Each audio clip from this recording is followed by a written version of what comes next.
खेत में मेड़ और मेड़ में पेड़, इस अभियान के साथ भी हम किसानों को प्रेरित करें। सभी का जीवन चक्र मनुष्य के साथ जुड़ा हुआ है और मनुष्य का उनके साथ जुड़ा हुआ है। जब इस सभी का अस्तित्व रहेगा तो हमारा भी अस्तित्व रहेगा। कि आस्था के साथ साथ हमें जलवायु परिवर्तन के कारकों पर विचार करते हुए उसके निवारण का उपाय हम सबको मिलकर के करना होगा। पेड़ भी लगाना है, उसको बचाना भी है, और पेड़ लगाओ और पर्यावरण बचाओ के इस पवित्र अभियान के साथ हम सब जुड़े। कहा माता भूमि पुत्रोहम पृथिव्याम, और हम सब इसके पुत्र हैं। तो एक पुत्र के रूप में हमारा दायित्व क्या है? एक पुत्र का दायित्व होता है अपनी मां का संरक्षण करें।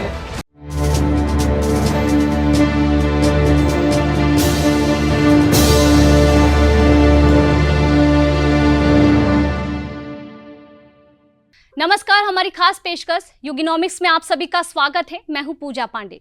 किसी भी राष्ट्र और राज्य के लिए जितनी जरूरी वहां की ऐतिहासिक धरोहर होती है, उतनी ही जरूरी वहां की प्राकृतिक संपदा, जिसका मुख्य भाग है वन संरक्षण, जिसे लेकर केंद्र की मोदी सरकार और प्रदेश की योगी सरकार मिलकर कार्य कर रही है, प्रयास कर रही है। वन संरक्षण को लेकर अभी वैश्विक चुनौतियां देखने को मिल रही है। इस बीच सीएम योगी एक विजन के साथ इको टूरिज्म का इंफ्रास्ट्रक्चर तैयार कर रहे हैं, ताकि 2030 तक प्रदेश पूरे देश में एक अमिट छाप छोड़ सके, एक खास पहचान बना सके। अब प्रदेश में वन संरक्षण को लेकर किस तरह से पहल हो रही है, कार्य हो रहे हैं, और इसको लेकर कोशिश देखने को मिल रही है, और अर्थव्यवस्था को भी वन संरक्षण से जोड़ते हुए अर्थव्यवस्था को बूस्ट मिल रहा है, आज जानेंगे। और इसी के साथ योगिनॉमिक्स में जंगल से अर्थव्यवस्था के मंगल होने की गाथा भी आपको दिखाएंगे। तो चलिए इसकी शुरुआत करते हैं। जब एक आह्वान जन आंदोलन बन जाए,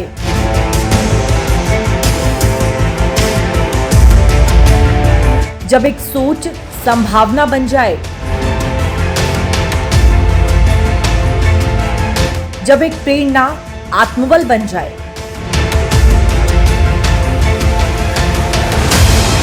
तब एक जननायक तय करता है मुस्तकबिल की हद, अनहद और सरहद की चौहद्दी।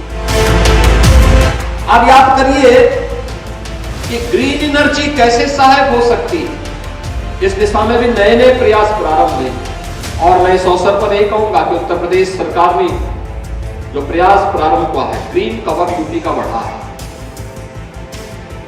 210 करोड़ वृक्षारोपण का कार्यक्रम हम लोगों ने पिछले 8 वर्ष के अंदर उत्तर प्रदेश के अंदर किया, और उसमें 70% पौधे सुरक्षित हैं, और कहीं कहीं पे तो अच्छे जंगल बन चुके हैं, अच्छे वहां पे उनके द्वारा फॉरेस्ट कवर काफी अच्छा हुआ है। हमें इस दिशा में नए प्रयास करने चाहिए। पर्यावरण सुरक्षा एक ऐसा विषय है जिसका जिक्र और फिक्र बयानों तक ही सीमित रहता है। देश में पीएम मोदी ने वैश्विक स्तर पर पर्यावरण सुरक्षा की न सिर्फ पुरजोर बात रखी, बल्कि उस दिशा में पूरे विश्व को एक राह दिखाई।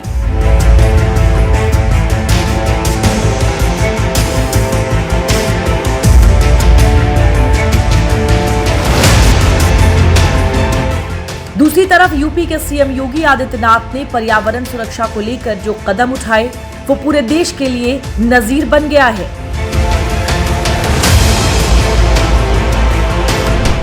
साल 2019-10 से 2016-17 तक के 8 साल में यूपी में 51.38 करोड़ पौधे लगाए गए। वहीं साल 2017 से 2025 तक यूपी में 204.98 करोड़ पौधे लगाए गए, जो 4 गुना थे। साल 2025 के लिए यूपी सरकार ने 50 करोड़ पौधारोपण का लक्ष्य रखा है। एक पेड़ मां के नाम अभियान में टारगेट 36.46 करोड़ पौधे लगे, 36.81 करोड़।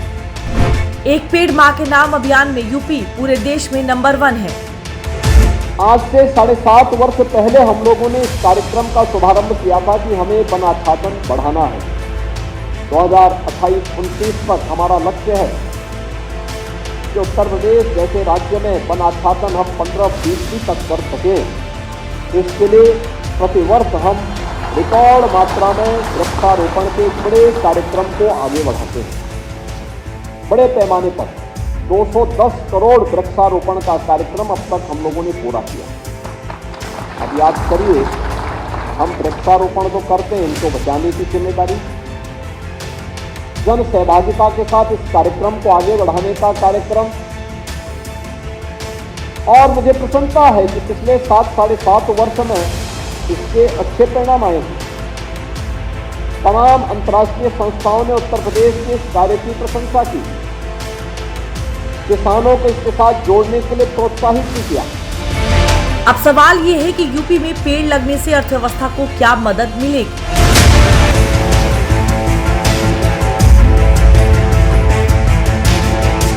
यूपी में पेड़ लगने की इकोनॉमी कैसे बढ़ेगी, इससे कैसे बढ़ेगा रोजगार, इन सब सवालों का जवाब आपको देश के जाने माने अर्थशास्त्री देंगे, क्योंकि योगिनॉमिक्स में वन और जन मिलकर धन होते हैं। योगी सरकार ने इसको बहुत बड़े मुहिम के तहत जारी करके ये साबित कर दिया कि उत्तर प्रदेश में वानिकी बढ़ाई जा सकती है, सामाजिक वानिकी बढ़ाई जा सकती है। इसके कई लाभ होंगे। पहला तो ये कि किसानों के लिए बहुत सुकर होगा, वन्य जीवों के लिए या जीवों के लिए उपयोगी होगा और मानव जीवन और आसान हो सकेगा, पर्यावरण अनुकूल हो सकेगा, जो सस्टेनेबल डेवलपमेंट गोल्स के अंतर्गत वांछित भी। वन या आम बोलचाल की भाषा में जिसे जंगल कहते हैं, इसका अपना एक अर्थशास्त्र है। इस बदलती दुनिया में वनों के अर्थशास्त्र का न सिर्फ एक बड़ा योगदान दुनिया की इकोनॉमी में है, बल्कि इससे जुड़े कई फायदे हैं जो भारत और खासकर उत्तर प्रदेश की इकोनॉमी के लिए बड़ा वरदान साबित हो सकते हैं। साल 2024 में पूरी दुनिया में वन अर्थव्यवस्था करीब $1.5 ट्रिलियन यानी करीब 12.79 लाख करोड़ रही। पूरे विश्व में 4.5 करोड़ नौकरियां वनों के भरोसे चलती हैं। वनों से मिलने वाली लकड़ी यानी टिम्बर उद्योग का कारोबार साल 2024 में $600 बिलियन यानी करीब 51 लाख करोड़ का रहा। टिम्बर उद्योग से ही करीब 1.5 करोड़ लोग पूरी दुनिया में रोजगार पाते हैं। वनों की अर्थव्यवस्था का जिन देशों ने फायदा उठाया है, उनकी इकोनॉमी हर साल अरबों डॉलर की बौछार से फलती फूलती है। पिछले करीब 1 दशक में भारत ने भी जंगलों के संवर्धन और जंगलों की इकोनॉमी के बूस्ट को देश की अर्थव्यवस्था से जोड़ने की कोशिश की है। यूपी क्षेत्रफल के लिहाज से देश का सबसे बड़ा राज्य है, लिहाजा यूपी पर ये जिम्मेदारियां भी हैं और मौका भी कि वो देश को एक नई दिशा दिखाए। दुनिया की टॉप 1 अर्थव्यवस्था बनने में अभी वक्त है, लेकिन ये भी तय है कि अगर भारत को दुनिया की टॉप 1 अर्थव्यवस्था बननी है तो यूपी इस राह में सबसे बड़ा हमसफर बन सकता है, क्योंकि इस क्षेत्र में असीमित संभावनाएं हैं। पूरी दुनिया में चीन नंबर 1 लकड़ी एक्सपोर्टर है। चीन ने साल 2024 में $30.99 बिलियन यानी करीब 2.6 लाख करोड़ की लकड़ी एक्सपोर्ट की, जबकि दूसरे नंबर पर $26.55 बिलियन के एक्सपोर्ट के साथ कनाडा है। वहीं $22.85 बिलियन के वुड एक्सपोर्ट के साथ पोलैंड दुनिया का तीसरा सर्वाधिक वुड एक्सपोर्टर है। इसका अगर परिणाम देखते हैं तो जो फॉरेस्ट एरिया है वो तेजी से बढ़ रहा है। Uttar Pradesh second highest growth दिखा रहा है और फॉरेस्ट एरिया में ट्री प्लांटेशन में भी इसी प्रकार दिखा रहा है, यानी कि पौधों के अंतर्गत जो क्षेत्रफल आ रहे हैं वो बहुत तेजी से बढ़ रहे हैं और इसमें सोशल फॉरेस्ट्री भी बहुत तेजी से बढ़ रहा है। भारत के संस्कार में प्रकृति संरक्षण और संवर्धन है। प्रकृति को सनातन धर्म में देवता माना गया है, इसकी पूजा की जाती है। सनातन में प्रकृति और मनुष्य का जीवन चक्र जोड़कर देखा जाता है। यही कारण है कि भारत में प्रकृति को संस्कारों और त्योहारों दोनों में विशेष स्थान दिया गया है। जो देश हमारे वेदों का, उपनिषदों का, शास्त्रों का संदेश है, उस संदेश को दैनिक जीवन में भी, अपने व्यवहारिक जीवन में भी अगर हम उतार सकें और हम भी सहभागी बन सकें। एक पेड़ माँ के नाम, एक पेड़ आस्था के नाम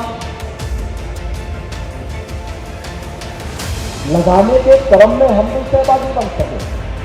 हमारे पास व्यक्तिगत लैंड है तो उसमें लगाएंगे, नहीं है सार्वजनिक स्थान पर लगाएंगे, वन विभाग से संपर्क करेंगे, विज्ञान विभाग से संपर्क करेंगे, कहीं पौधे लगाने की प्रक्रिया का हिस्सा बने।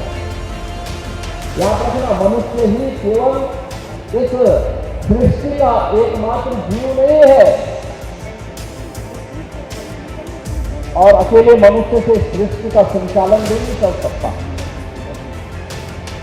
जीव जंतु सभी का जीवन चक्र मनुष्य के साथ जुड़ा हुआ है और मनुष्य का उनके साथ जुड़ा हुआ है। जब इस सभी का अस्तित्व रहेगा तो हमारा भी अस्तित्व रहेगा।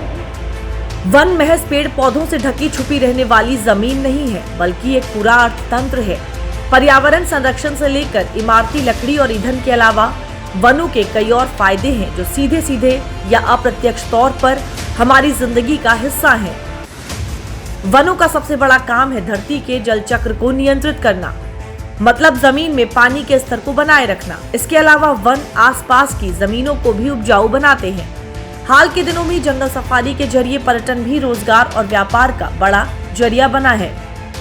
आप ये समझ लीजिए, हम बिना भोजन के 13 दिन तक जिंदा रह सकते हैं, बिना पानी के 3 दिन तक जिंदा रह सकते हैं, बिना ऑक्सीजन के 3 मिनट नहीं लगेंगे।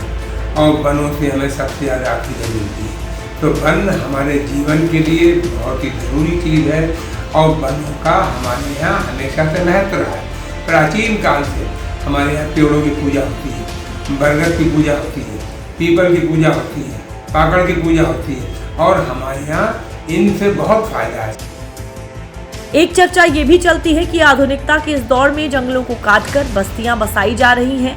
ये दुनिया में ट्रेंड है, भारत में भी ऐसा हुआ, लेकिन चूंकि भारत के संस्कारों में प्रकृति की रक्षा है, इसलिए ये काम अनुपात में हुआ और पिछले 10 वर्षों में भारत में वन संरक्षण को लेकर काफी काम हुए हैं।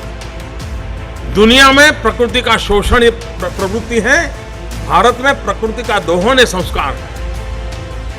शोषण ये हमारी प्रवृत्ति नहीं है और इसलिए विश्व इस संकट से जो गुजर रहा है, मैं अभी भी मानता हूं कि दुनिया को इस क्षेत्र में बचाने के लिए नेतृत्व भारत ने करना चाहिए और उस दिमाग से भारत ने अपनी योजनाएं बनानी चाहिए। दुनिया क्लाइमेट चेंज के लिए हमें गाइड करे और हम दुनिया को फॉलो करें, दुनिया पैरामीटर तय करे और हम दुनिया को फॉलो करें, ऐसा नहीं है। सचमुच में इस विषय में हमारी हजारों साल से वो विरासत है। हम विश्व का नेतृत्व कर सकते हैं, हम विश्व को मार्गदर्शन कर सकते हैं और विश्व को इस संकट से बचाने के लिए भारत रास्ता प्रशस्त कर सकता है। इस विश्वास के साथ इस कॉन्फ्रेंस से हम निकल सकते हैं। हम दुनिया की बहुत बड़ी सेवा करें। उस विजन के साथ हम अपनी व्यवस्थाओं के प्रति जो भी समयानुकूल जो भी बदलाव लाना है, हम बदलाव लाए। जैसे अभी अब ये तो हम नहीं कहेंगे। अच्छा, कुछ लोगों ने मान लिया कि पर्यावरण की रक्षा और विकास दोनों को आमने सामने, ये सोच मूलभूत गलत है। दोनों को साथ साथ चलाया जा सकता, दोनों को साथ साथ आगे बढ़ाया जा सकता। यूपी में योगी सरकार ने विकास और प्रकृति को एक साथ करके दिखाने में बड़ी सफलता हासिल की है। पिछले 8 साल की बात करें तो यूपी में वनों का विस्तार भी हुआ है और अर्थव्यवस्था का वो आधार भी बना है।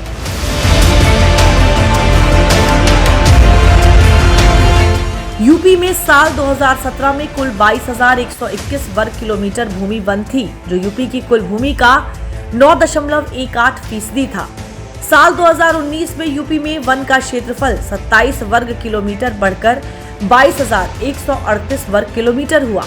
इसी तरह साल 2021 में फिर यूपी में वन का क्षेत्रफल बढ़कर 23,437.53 वर्ग किलोमीटर हुआ। यूपी सरकार के वन संरक्षण के चलते साल 2023 में एक बार फिर वनों का क्षेत्रफल बढ़ा। अब यूपी में करीब 10% भूमि पर वन है। देखिए, 8 वर्षों में इतने पेड़ लगे हैं जो पिछले 60 साल में नहीं लगे। एक साल में हम जितने लगा रहे हैं उतने पिछले 60 साल में शायद नहीं लगे होंगे। तो मैं कहूँगा हमारे यहाँ 8 साल में 200 करोड़ से ज़्यादा पेड़ लग चुके हैं। यूपी में पौधारोपण पर जितना काम हो रहा है उतना शायद देश के किसी राज्य में नहीं हो रहा। पिछले 8 साल की ही बात करें तो यूपी सरकार और उसके अलग अलग विभाग करोड़ों पौधे न सिर्फ लगा रहे हैं बल्कि उनकी अभूतपूर्व देखरेख भी हो रही है, जिससे लगने के बाद पौधे बच भी रहे हैं। आने वाले कुछ समय में ये पौधे पेड़ बनेंगे। दरअसल ये एक साइकिल है जिसे यूपी सरकार ने पिछले 8 साल में बनाया है। वन विभाग ने अन्य तमाम कार्य किए हैं, जैसे 100 वर्ष पुराने पेड़ों को बचाने के लिए हेरिटेज वृक्षों की एक श्रृंखला प्रदेश के अंदर खड़ी की है।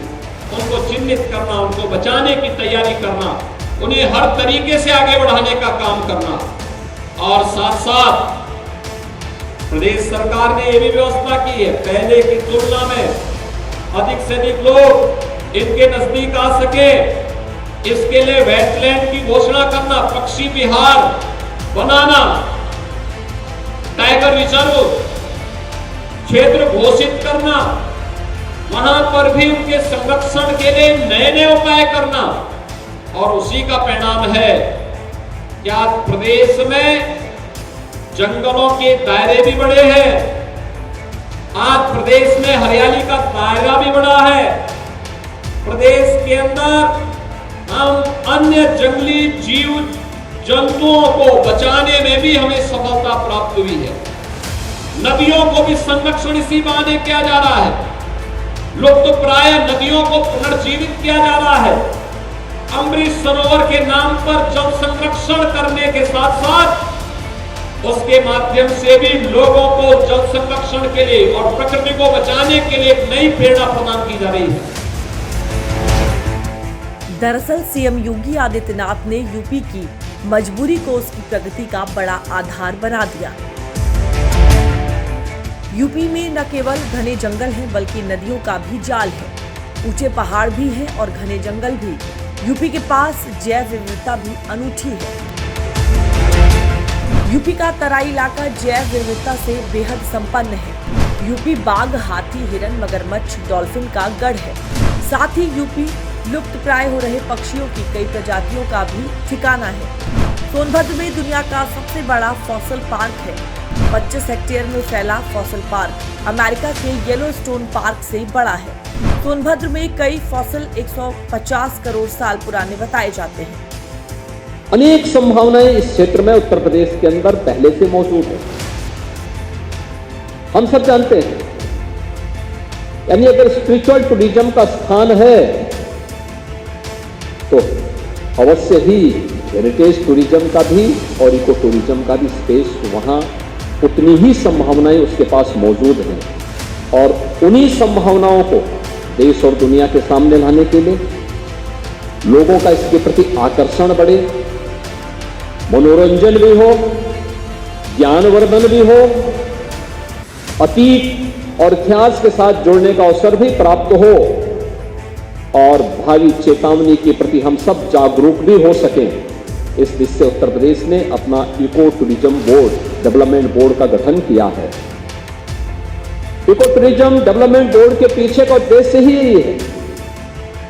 किसी भी क्षेत्र का विकास इस बात पर निर्भर करता है कि उस इलाके या राज्य के राजनेताओं का विजन क्या है। इको टूरिज्म डेवलपमेंट बोर्ड का गठन टूरिज्म में सीएम योगी की दूरदर्शिता का सबसे बड़ा परिणाम है। पूरी दुनिया में इको टूरिज्म सबसे तेजी से बढ़ने वाली इंडस्ट्री में से एक है। एलाइड मार्केट रिसर्च के मुताबिक साल 2024 में पूरी दुनिया में इको टूरिज्म इंडस्ट्री $293.99 बिलियन की थी। रिपोर्ट के मुताबिक साल 2032 तक इको टूरिज्म इंडस्ट्री के $819.8 बिलियन होने का अनुमान है। FHRI और PHCCCI के रिपोर्ट के मुताबिक भारत का इको टूरिज्म साल 2027 तक $4.55 बिलियन का हो जाएगा। यूपी में 48 इको टूरिज्म जगहों को चिन्हित कर उन्हें 9 इको टूरिज्म सर्किट में बांटा गया है। यूपी में 4 tiger reserve, 1 national park, 12 wild life sanctuary और 14 पक्षी विहार हैं। मुझे उत्तर प्रदेश की तराई क्षेत्र में जब जाने का अवसर प्राप्त होता है, एक बात मन में जरूर आती है कि उत्तर प्रदेश के अंदर वन भारत और नेपाल सीमा में सुरक्षित हैं। बहराइच, श्रावस्ती में, बहराइच में, बलरामपुर में, लखीमपुर खीरी में, पीलीभीत में, लेकिन जब उस पार हम जाते हैं नेपाल की तरफ तो वहां एकदम वन पूरी तरह समाप्त हो चुके हैं। और इसीलिए चाहे वह चोका हो, चाहे वह दुधवा हो, चाहे वह पीलीभीत टाइगर रिजर्व हो, और अब तो हम लोग चित्रकूट में भी और बिजनौर के अमानगढ़ में भी टाइगर रिजर्व के कार्यक्रम को आगे बढ़ाने का कार्य कर रहे हैं। तेजी के साथ इसको भी आगे बढ़ा रहे हैं। सीएम योगी एक विजन के साथ यूपी में इको टूरिज्म का इंफ्रास्ट्रक्चर तैयार कर रहे हैं ताकि 2030 तक यूपी पूरे देश में इको टूरिज्म के क्षेत्र में अपनी जैव विविधताओं की मजबूती के साथ एक अलग स्थान बना सके। इसका एक फायदा इकोनॉमी को है और दूसरा फायदा प्रदेश की इकोलॉजी को होगा।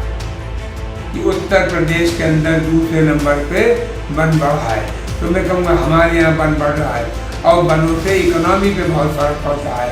वनों के किनारे पे हमने लोगों से कहा है, खास तौर से हमारे योगी जी ने, कि वन के किनारे ऐसे पेड़ लगाएं, चिरौंजी है, महुआ है, बेल है, और वो पेड़ जो है गांव वाले लगाए, वही देखभाल करें, उसके फल उनका पेड़ सरकारी रहेगा लेकिन उनकी जो उपज होगी वो आसपास के रहने वालों की होगी।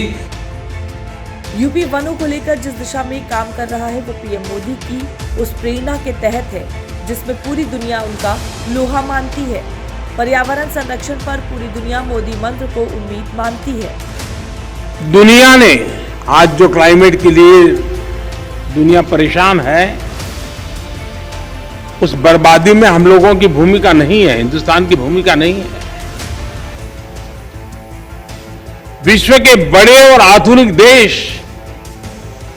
न केवल धरती के ज्यादा से ज्यादा संसाधन का दोहन कर रहे हैं, बल्कि सबसे ज्यादा कार्बन एमिशन भी उन्हीं के खाते में जाता है। कार्बन एमिशन का ग्लोबल औसत प्रति व्यक्ति 4 टन का है, जबकि भारत में प्रति व्यक्ति कार्बन फुटप्रिंट प्रतिवर्ष आधे टन के आसपास ही है। भारत पर्यावरण की दिशा में एक होलिस्टिक अप्रोच के साथ न केवल देश के भीतर बल्कि वैश्विक समुदाय के साथ भी जुड़ करके काम कर रहा है। अंतर्राष्ट्रीय स्तर पर भारत ने coalition for disaster resilient infrastructure CDRI और जैसे अभी सदगुरु जी ने कहा, इंटरनेशनल सोलर अलायंस ISA के निर्माण का नेतृत्व किया है। ये भी संकल्प लिया है कि भारत 2070 तक नेट जीरो का लक्ष्य हासिल करेगा। पीएम मोदी की इसी प्रेरणा से यूपी में योगी सरकार ने कार्बन फुटप्रिंट कम करने में यूपी ने पूरे देश को एक नई नजीर पेश की है। इससे न सिर्फ यूपी में पेड़ बढ़े हैं बल्कि किसानों की आय में भी इजाफा हुआ है। किसानों को खेतों में पेड़ लगाने पर मिलेंगे कार्बन क्रेडिट। एक कार्बन क्रेडिट का दाम $1 अमेरिकी होगा। हर 5 साल में किसानों का कार्बन क्रेडिट जोड़कर भुगतान होगा। एक कार्बन क्रेडिट का मतलब 1 टन कार्बन डाइऑक्साइड या दूसरी ग्रीन हाउस गैसों को पर्यावरण में जाने से रोकना। यूपी कार्बन क्रेडिट के तहत किसानों को पैसे बांटने वाला पहला राज्य है। साल 2024 से 2026 के बीच यूपी में किसानों को कार्बन क्रेडिट में करीब 202 करोड़ रुपए बांटे जाने का अनुमान। हम सबको सोचना होगा कि कार्बन उत्सर्जन का और पर्यावरण के प्रदूषण का कारण ही जलवायु परिवर्तन है और जलवायु परिवर्तन का ही कारण हमारी अविरल इस धरती माता की धमनियों के रूप में जिन नदियों को कार्य करना चाहिए था वे सूखती जा रही हैं। अनुमान करिए, अगर शरीर की रक्त धमनियां सूख गई तो शरीर की स्थिति क्या होगी, और ऐसे ही धरती माता की स्थिति भी है। अगर धरती माता की धमनियां सूख गई या प्रदूषित हो गई, जिन धमनियों से रक्त का प्रवाह होना चाहिए, अगर वहां पर रक्त का प्रवाह होने की बजाय वहां पे पॉल्यूशन आ जाएगा, गंदगी आ जाएगी, तो शरीर की जो स्थिति होनी है वही स्थिति धरती माता की भी हो रही है। तो हम अपने स्वार्थ के लिए नदियों को के जीवन के साथ खिलवाड़ कर रहे हैं, धरती माता के साथ खिलवाड़ कर रहे हैं। सरकार के लगातार प्रयासों से न सिर्फ यूपी में वनों का क्षेत्रफल बढ़ा है बल्कि बाघ समेत कई खतरे में चल रही वन्य जीवों की संख्या भी बढ़ी है और उनका संरक्षण भी। यूपी में 2018 से 2022 के बीच बाघों की संख्या 18.49% बढ़ी। साल 2018 में यूपी में 173 बाघ ही थे। साल 2022 में बाघों की संख्या बढ़कर 202 हुई। इसी तरह नदी डॉल्फिन के संरक्षण के लिए यूपी सरकार ने एक बड़ा कदम उठाते हुए साल 2023 में नदी डॉल्फिन को राज्य का जलीय जीव घोषित किया। पूरे देश में नदी डॉल्फिन की आबादी 6,327 है। इसमें से अकेले यूपी में 2,397 नदी डॉल्फिन पल बढ़ रही हैं। इसी तरह यूपी के राज्य पक्षी सारस की संख्या भी बढ़ी है। साल 2021 में यूपी में कुल 17,329 सारस थे, जो साल 2024 में बढ़कर 1,09,918 हो गए। काफी बढ़ाया जा रहा है यूपी में और हम इको टूरिज्म भी बढ़ा रहे हैं। वनों के अंदर हमारे यहाँ 4 टाइगर रिजर्व है, Durga tiger reserve, Pilibhit tiger reserve, Amangarh tiger reserve और रानीपुर टाइगर रिजर्व। इन चारों में टाइगर है। सबसे ज़्यादा हमारे दुर्गा और पीलीभीत में। पीलीभीत की तो मैं आपको ये बताऊँ, अगर मैंने 10 लोग वहाँ से लौट के आए मुझे बताया तो 8 ने मुझसे कहा कि हमें टाइगर मिला। वहाँ इतने टाइगर हैं और लोगों को टाइगर देखने में बड़ा आनंद मिलता है और लोग खुद एक दूसरे से कह रहे हैं हम वहाँ पर टूरिज्म के लिए और सहूलियतें जो की जा सकती हैं वो दे रहे हैं। पिछले 8 साल में यूपी में वेटलैंड पर जो काम हुआ है उसमें भी यूपी की जैव विविधता और खत्म होने की कगार तक पहुंच गए। कई पक्षियों की प्रजातियों को बड़ा फायदा हुआ है। साल 2017 तक यूपी में रामसर साइट के तौर पर सिर्फ एक वेटलैंड अपर गंगा था, जो ब्रजघाट से नरौरा तक था। योगी सरकार के प्रयासों से अभी यूपी में रामसर साइट के 10 वेटलैंड हैं। अब समझिए रामसर साइट किसे कहते हैं और पर्यावरण संरक्षण में इसे क्यों सबसे अहम माना जाता है। 2 फरवरी 1971 को ईरान के रामसर में वेटलैंड संरक्षण के लिए कन्वेंशन हुआ। कन्वेंशन में दुनिया के 170 से ज्यादा देश भागीदार हैं। फरवरी 2025 तक रामसर साइट में भारत के 89 वेटलैंड हैं।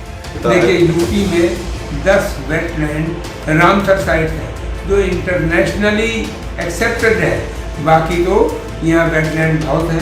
हर वेटलैंड के पास हमने कोशिश की है कि वहाँ पे पास में पेड़ लगाएं, लोगों के बैठने का इंतजाम करें और कुछ जगहों पे हमने ऊपर मचान बनाए हैं ताकि लोग चिड़ियों को देख सकें।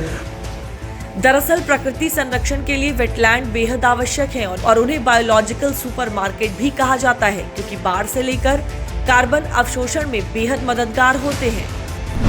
वेटलैंड उस जमीन को कहते हैं जहां सतह से थोड़ा ऊपर तक पानी होता है। वेटलैंड पानी को फिल्टर करते हैं। वेटलैंड कार्बन को वायुमंडल में छोड़ने की बजाय उन्हें संग्रहित करते हैं, जिससे जलवायु परिवर्तन का प्रभाव कम होता है। वेटलैंड बाढ़ के पानी को सोखकर उन्हें धीरे धीरे रिलीज करते हैं, जिससे बाढ़ का प्रभाव कम होता है। वेटलैंड तटीय क्षेत्रों को कटाव और तूफान से बचाने में मददगार होते हैं। वेटलैंड भूजल को रिसर्च करने के साथ पानी की उपलब्धता सुनिश्चित करते हैं। वेटलैंड कई लुप्तप्राय पक्षियों और जलीय जीवों को संरक्षित करते हैं। पिछले 8 वर्षों में योगी सरकार की लगातार कोशिशों से यूपी में न सिर्फ वन क्षेत्र बढ़ा है, बल्कि कार्बन उत्सर्जन कम करने की दिशा में भी काफी काम हुआ है। वनों का क्षेत्रफल बढ़ने और योगी सरकार की इस दिशा में कई योजनाओं से यूपी के पास फॉरेस्ट इकोनॉमी को बढ़ाने और अर्थव्यवस्था में उसकी हिस्सेदारी बड़ी करने का भी मौका बना है। वनों के अंदर वन्य जीव काफी तेजी में बढ़ रहे हैं और वनों से हमारी इकोनॉमी पे भी फर्क पड़ रहा है। हमारे यहाँ जितने पेड़ बढ़ेंगे उतना ही हमारी लकड़ी हमारे काम में आएगी और इससे लोगों को रोजगार मिलेगा, हमारी इकोनॉमी बेहतर होगी और साथ ही साथ हम दवाइयों के भी औषधि पेड़ भी लगा रहे हैं ताकि जहाँ औषधि की ज़रूरत है वहाँ उनको लोगों को पेड़ मिल सके और लोगों का सेवा हो। यूपी में योगीनॉमिक्स के जरिए पूरे देश के सामने एक नजीर रखी है कि अगर सरकार की नीति और नीयत दोनों साफ हो तो विकास, विरासत और विस्तार भी संभव है, प्रकृति और रोजगार भी संभव है।